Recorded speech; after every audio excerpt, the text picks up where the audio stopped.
School കലോത്സവത്തെ വരവേൽക്കാൻ ഒരുങ്ങുകയാണ് തൃശൂർ. പതിവ് തെറ്റാതെ ഇക്കുറിയും മോണോ ആക്ട് വേദി കിടക്കാൻ ഒരുങ്ങുകയാണ് ഇരിങ്ങാലക്കുടയിലെ കലാഭവൻ നൗഷാദും ശിഷ്യന്മാരും. ഇക്കുറി വ്യത്യസ്തമായ ഒരുപിടി വിഷയങ്ങളുമായിട്ടാണ് മോണോ ആക്ട് വേദിയിലേക്ക് കലാഭവൻ നൗഷാദും പ്രിയപ്പെട്ട ശിഷ്യന്മാരും എത്തുന്നത്.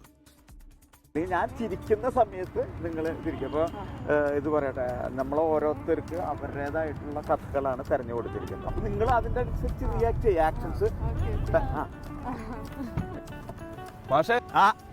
ഇവിടെ എന്താ പരിപാടി? ഇവിടെ നമ്മൾ കലോത്സവമൊക്കെ അല്ലേ, അപ്പോൾ നമ്മളുടെ കുട്ടികളൊക്കെ ആയിട്ട് ഒന്ന് കൂടാന്ന് വെച്ചു. ഇവിടെ ഇത്തവണ ഉണ്ടോ?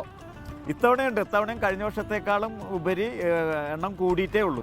സബ്ജക്റ്റൊക്കെ ആയി, വിഷയങ്ങളെല്ലാം ആയി. പുതിയ വിഷയങ്ങൾ. ഇത്തവണത്തെ പ്രത്യേകത, ഒരാൾ ചെയ്യുന്ന വിഷയം ഫസ്റ്റ് ഡേ മറ്റൊരു കുട്ടി ചെയ്യുന്നില്ല. എല്ലാം പുതിയ വിഷയങ്ങളാണ്. തകർക്കുകയാണ് ഇത്തവണ. എന്നാ പിന്നെ ഞാൻ അങ്ങോട്ട് വരാം. ഓക്കെ, സന്തോഷം.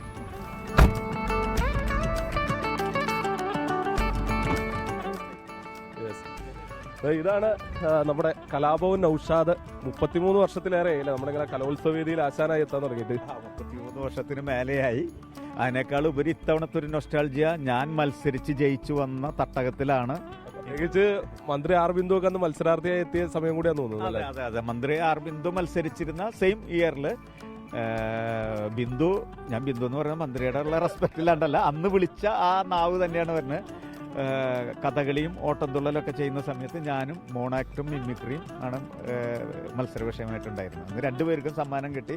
പത്രത്തിൽ ഒരുമിച്ച് ഫോട്ടോ വന്നു. ഇത്തവണത്തേക്ക് വന്നാലേ സസ്പെൻസ് പൊട്ടിക്കണ്ട. എന്നാൽ സസ്പെൻസിന്റെ കുറച്ച് പോർഷൻ നമുക്കൊന്ന് അവതരിപ്പിച്ച് നോക്കിയാലോ? ഒരു പരിശീലനം. സന്തോഷം. കാരണം ഇത്തവണ ഫസ്റ്റ് ഡേ 7 പിള്ളേർ മത്സരിക്കുന്നുണ്ട്. ഹയർ സെക്കൻഡറി ഗേൾസും ഹൈസ്കൂൾ ബോയ്സുമായിട്ട് 7 പേരും വ്യത്യസ്തമായിട്ടുള്ള വിഷയങ്ങളാണ്. അതിനേക്കാൾ ഉപരി 7 പേരും ഒരു റിപ്പീറ്റേഷൻ ഇല്ല ഇത്തവണത്തെ. ഗോതയിലേക്ക് ഇറങ്ങാം. യെസ്.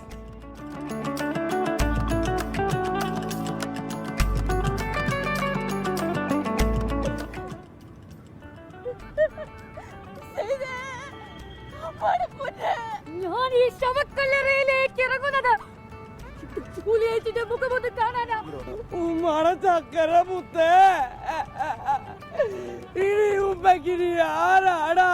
നമസ്കാരം. ന്യൂസ് അവറിലേക്ക് സ്വാഗതം. പത്തനംതിട്ടയിലെ ഇട്ടാവട്ടത്ത് തട്ടിയും മുട്ടിയും രാഷ്ട്രീയം കളിച്ച് നടക്കുന്നവരുടെ കൂട്ടത്തിൽ ഒരുവൻ. എന്തായി കാണിക്കണേ? ടീച്ചർ മിണ്ടരുത്. ഉമ്മ, എനക്ക് ആൺകുട്ടി ആകണ്ട, എനക്ക് പെൺകുട്ടിയായാ മതി. നിന്റെ ശാപം ഭഗവാൻ ശ്രീകൃഷ്ണന് ഒരു നിമിത്തം മാത്രം. ഇല്ല, എന്റെ മോനത് ചെയ്യില്ല സാറേ, എന്റെ മോനത് ചെയ്യില്ല. അപ്പൊ ഇത്തവണത്തെ സബ്ജക്റ്റുകൾ എന്താ? ഇതിൽ നിന്ന് ഇപ്പൊ നമ്മളെയൊക്കെ കൊട്ടുന്നുണ്ട്. അല്ല, നമ്മളെ കൊട്ടുന്നത് അത് എന്താ പറയാ, നിങ്ങളെ മിസ്യൂസ് ചെയ്യുന്നവരെയാണ് കൊട്ടുന്നത്. അതായത് കേവലം 6-5 മൊബൈൽ ക്യാമറകളാൽ എല്ലാം അവരുടെ കാൽക്കീഴിലാണ് എന്ന് ചിന്തിക്കുന്നവരുടെ വിഷയമാണ് നമ്മളെടുത്ത് പറയുന്നത്. പ്രത്യേകിച്ച് മാഷ നാടുകൂടിയാണ് തൃശ്ശൂർ. അതിന്റെ ഒരു സന്തോഷം ഉണ്ടാവും. അതെന്തായാലും 10 ശിഷ്യന്മാരുമായാണ് നൗഷാദ് മാഷ് ഇക്കുറി തൃശ്ശൂരിലേക്ക് എത്തുന്നത്. എന്തായാലും തികഞ്ഞ ആത്മവിശ്വാസം സംഘത്തിനുണ്ട്. ഇനി മണിക്കൂറുകളുടെ കാത്തിരിപ്പ് മാത്രമേ ഉള്ളൂ. തൃശ്ശൂർ ഇതാ അങ്ങനെ കലോത്സവത്തെ വരവേൽക്കാൻ ഒരുങ്ങിക്കൊണ്ടിരിക്കുകയാണ്. ഉഷാറല്ലേ? എന്നാ പിന്നെ നമുക്കൊരു എന്താ നിങ്ങളുടെ യോടിക്കലാണോ? എന്താ സാധാരണ അതിന്റെ ഒരു പഞ്ച്? എന്താ ഒരു പഞ്ച് എങ്ങനെ കൊടുക്കാറ് സാധാരണ? കൈ അടിച്ചോ? എന്നാ പിന്നെ കൈ അടിച്ചോ.